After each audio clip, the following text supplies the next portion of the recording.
ఓం శ్రీమాత్రే నమః. ఛానల్లోకి స్వాగతమండి.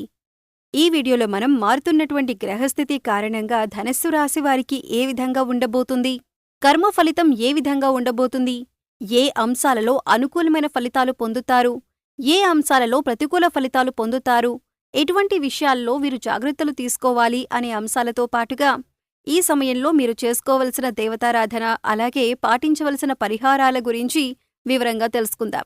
కానీ అంతకంటే ముందుగా మీరు కనుక మన ఛానల్ని ఇప్పటి వరకు సబ్స్క్రైబ్ చేసుకోకపోతే సబ్స్క్రైబ్ చేసుకుని పక్కనే ఉన్న బెల్ ఐకాన్ నొక్కి ఆల్ సెలెక్ట్ చేసుకుంటే మేమిలాంటి వీడియోస్ అప్లోడ్ చేయగానే ముందుగా మీకు నోటిఫికేషన్ వస్తుంది. అలాగే వీడియోని చివరి వరకు స్కిప్ చేయకుండా చూస్తేనే మేమేం చెబుతున్నామో మీకు పూర్తిగా అర్థమవుతుంది. ఇక వివరాల్లోకి వెళ్ళిపోతే ముందుగా ఈ రాశి వారికి అనుకూలమైనటువంటి గ్రహస్థితి కారణంగా వీరి తెలివితేటలు పెరిగే అవకాశం ఉంటుంది. ప్రతి పని కూడా ఆలోచించి చక్కటి ప్రణాళికతో ముందడుగు వేస్తారు. విద్యార్థులు ఎవరైతే పోటీ పరీక్షలు రాస్తున్నారో లేదా ఉన్నత విద్యకు సంబంధించిన పరీక్షలు రాసేవారు కూడా మంచి ఫలితాలు పొందుతారు. తండ్రి వైపు నుంచి మీరు సహాయ సహకారాలను అందుకుంటారు. అలాగే మీ జీవితానికి సంబంధించి ఏదైనా ముఖ్యమైన విషయానికి సంబంధించి మీ తండ్రి గారి యొక్క సలహా తీసుకోవటం వల్ల జీవితంలో ఉన్నతిని పొందుతారు. ఈ విధంగా మీరు నడుచుకుంటే కనుక ఆర్థికంగా ఉన్నతితో పాటు మీరు చేస్తున్న వృత్తి, ఉద్యోగ, వ్యాపార తదితర అంశాలలో మీరు ఉన్నతిని పొందే అవకాశం ఉంటుంది. ఆల్రెడీ మీరు చేస్తున్న ఉద్యోగంలో సౌకర్యవంతంగా ఉండాలి అంటే మీ నైపుణ్యాన్ని మెరుగులు దిద్దుకొని మీకిచ్చిన పనిని సమయానికి పూర్తి చేసినట్లయితే కనుక మీ ఉద్యోగ వ్యాపారాలలో ఉన్నతితో పాటు ధనలాభం కూడా పొందే అవకాశం ఉంటుంది. ఈ సమయంలో మీ బంధుమిత్రుల యొక్క సహాయ సహకారాలు మీరు పూర్తి స్థాయిలో అందుకుంటారు. అయితే ముఖ్యంగా ఈ రాశివారు ఇతరుల విషయాల్లో జోక్యం చేసుకోకూడదు.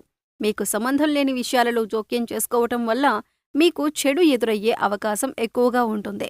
ఎవరైనా మిమ్మల్ని సలహా అడిగితే అప్పుడు మాత్రమే మీరు దానికి స్పందించండి. లేదంటే అనవసరంగా సలహాలిచ్చి మీరు చిక్కుల్లో పడొద్దు.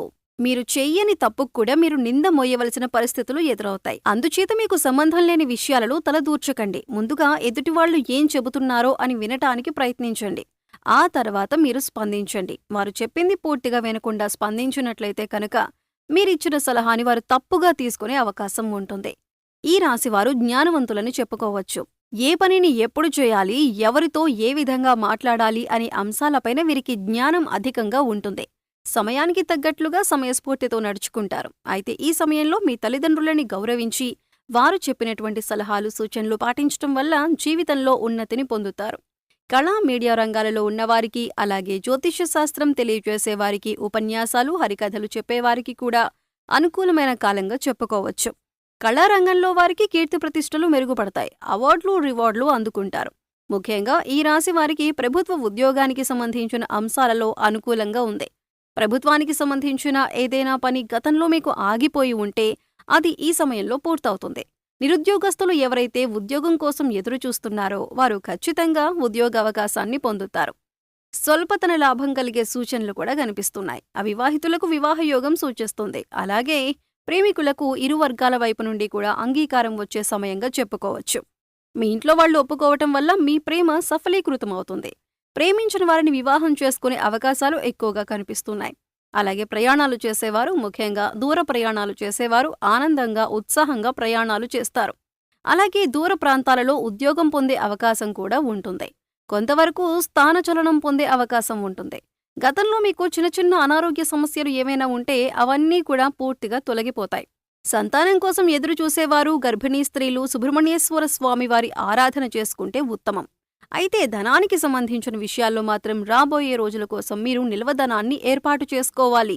అంటే ధనం ఉన్నప్పుడు విచ్చలవిడిగా ఖర్చు చేసి లేనప్పుడు బాధపడటం కాకుండా మీకు ధనం ఉన్నప్పుడే మీరు కొద్దిగా జాగ్రత్త చేసుకున్నట్లయితే ఫ్యూచర్లో మీరు ఇబ్బంది పడకుండా ఉంటారు. అలాగే ఉద్యోగానికి సంబంధించిన ఇబ్బందులు వచ్చినప్పుడు మీ పై అధికారులతో కొద్దిగా నెమ్మదిగా సంయమనంతో మాట్లాడండి. మీ సహోద్యోగులతో స్నేహపూర్వకంగా మెలగటం వల్ల వారి నుంచి మీకు సపోర్ట్ లభిస్తుంది. ఈ విధంగా మీరు నడుచుకుంటే కనుక ఆర్థికంగా ఉన్నతితో పాటు మీరు చేస్తున్న వృత్తి, ఉద్యోగ, వ్యాపార తదితర అంశాలలో మీరు ఉన్నతిని పొందే అవకాశం ఉంటుంది. ఆల్రెడీ మీరు చేస్తున్న ఉద్యోగంలో సౌకర్యవంతంగా ఉండాలి అంటే మీ నైపుణ్యాన్ని మెరుగులు దిద్దుకొని మీకిచ్చిన పనిని సమయానికి పూర్తి చేసినట్లయితే కనుక మీ ఉద్యోగ వ్యాపారాలలో ఉన్నతితో పాటు ధనలాభం కూడా పొందే అవకాశం ఉంటుంది. అలాగే మీ వంతు సహాయ సహకారాలని అందిస్తారు. అది ఆర్థికంగా కానీ లేదా పేదవారికి లేని వస్తువులు పంచిపెట్టడం కానీ ఇటువంటి సహాయ సహకార కార్యక్రమాల్లో పాల్గొంటారు. ఎవరైతే లోన్ కోసం కానీ అప్పు కోసం కానీ ప్రయత్నిస్తున్నారో వారికి ఈ సమయంలో లోన్ లభించే అవకాశం ఉంటుంది. గృహ నిర్మాణం చేయాలి అనుకునేవారు పెద్దవాళ్ల సహాయ సహకారాలు తీసుకోండి. ఈ సమయంలో మీరు చేయాలి అనుకున్న ఏ ముఖ్యమైన పనికి సంబంధించిన నిర్ణయమైనా ఆచితూచి తీసుకోండి. అలాగే పెద్దవాళ్ల సలహాలను పాటించండి. అలాగే విద్యార్థులందరికీ కూడా ఈ సమయం అనుకూలంగా ఉంటుంది. ఏదైనా కొత్తగా వ్యాపారం మొదలు పెట్టాలన్నా లేదా పెద్ద మొత్తంలో ఇన్వెస్ట్ చేయాలన్నా కూడా అనుకూలమైన సమయం. అనుభవజ్ఞుల జ్ఞానం సలహాలు తీసుకుంటూ ఇంట్లో పెద్దవాళ్లు చెప్పిన మాటలు పాటిస్తూ అనుగుణంగా చేసినట్లయితే మీరు పెట్టిన పెట్టుబడి ఏదైనా కూడా రెట్టింపయ్యే అవకాశం అయితే ఉంటుంది. ప్రతి ఒక్కరికి కూడా మీరు చేసుకున్న కర్మను ఆధారంగా చేసుకుని గ్రహాల యొక్క స్థితిగతుల ప్రభావం అనేది ఉంటుంది. అయితే ఈ రాశివారు పూర్వజన్మ కర్మలను తొలగించుకోవాలంటే గంధంతో భగవంతుణ్ణి పూజించాలి అని శాస్త్రాల్లో చెప్పబడి ఉంది. ఇలా చేయటం వల్ల పుణ్యం పెరుగుతుంది. ఒక విధంగా చెప్పాలి అంటే గంధంతో భగవంతుణ్ణి పూజించటం వల్ల జ్ఞానం కూడా పెరుగుతుంది. అలాగే నిత్య పూజలో భాగంగా ధూపం, దీపం, నైవేద్యం సమర్పించి 2 నిమిషాలు కళ్ళు మూసుకొని దేవుడి దగ్గర కూర్చొని ధ్యానించటం వల్ల ఎటువంటి గ్రహస్థితి అయినా సరే మీకు అనుకూలంగా మారుతుంది. అలాగే మీ దగ్గరలో ఉన్న అమ్మవారి ఆలయం కానీ నరసింహస్వామి ఆలయాన్ని దర్శించుకోవటానికి ప్రయత్నించండి. ఇలా చేయటం వల్ల పాపకర్మలు తొలగిపోతాయి. అలాగే ఈ రాశివారు ఓం నమో భగవతే రుద్రాయ అనే మంత్రాన్ని స్మరించండి. ఈ రాశివారు పళ్ళు దానం చేయటం వల్ల ఉద్యోగంలో ఎటువంటి ఇబ్బందులు ఉన్నా తొలగిపోతాయి. గురుబలం కోసం గురుగ్రహం యొక్క స్తోత్రాన్ని ఎక్కువగా చదువుకోండి. అలాగే నవగ్రహ స్తోత్రాలను ప్రతినిత్యం 11 సార్లు చదువుకోవటం వల్ల గ్రహదోషాలు తొలగిపోయి అనుకూలమైన ఫలితాలను పొందుతారు. అలాగే రావి చెట్టుకు కూడా మన పురాణాల్లో ప్రత్యేకమైన స్థానం ఉంది. రావి చెట్టును బ్రహ్మ, విష్ణు, మహేశ్వర స్వరూపంగా చెబుతారు. అందుచేత రావి చెట్టు చుట్టూ 11 ప్రదక్షిణలు చేసి దీపం వెలిగించినట్లయితే కర్మ తొలగిపోతుంది.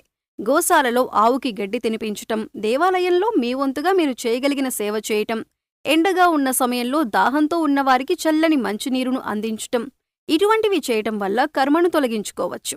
అలాగే మూగ జీవాలకు, పశుపక్షాదులకు తాగటానికి నీరు, తినటానికి ఆహారాన్ని ఏర్పాటు చేసినట్లయితే గత జన్మలో చేసిన పాపకర్మల యొక్క దుష్ఫలితం తొలగిపోతుంది. ఇక ఇటువంటి దేవతారాధన పరిహారం చేసుకోవటం వల్ల 100% అనుకూలమైనటువంటి ఫలితాలను పొందుతారు.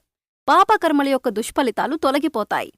సో చూశారు కదండి, గ్రహస్థితిని అనుసరించి ధనస్సు రాశివారికి కర్మఫలితం ఏ విధంగా ఉండబోతుంది.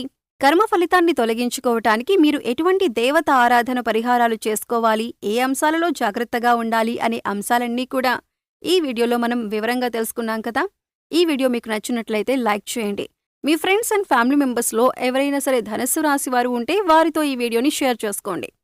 అలాగే ఇప్పటివరకు మన ఛానల్ని సబ్స్క్రైబ్ చేసుకోకపోతే సబ్స్క్రైబ్ చేసుకొని పక్కనే ఉన్న బెల్ ఐకాన్ నొక్కి ఆల్ సెలెక్ట్ చేసుకుంటే మేమిలాంటి వీడియోస్ అప్లోడ్ చేయగానే ముందుగా మీకు నోటిఫికేషన్ వస్తుంది. మరో చక్కటి వీడియోతో మళ్ళీ కలుద్దామండి.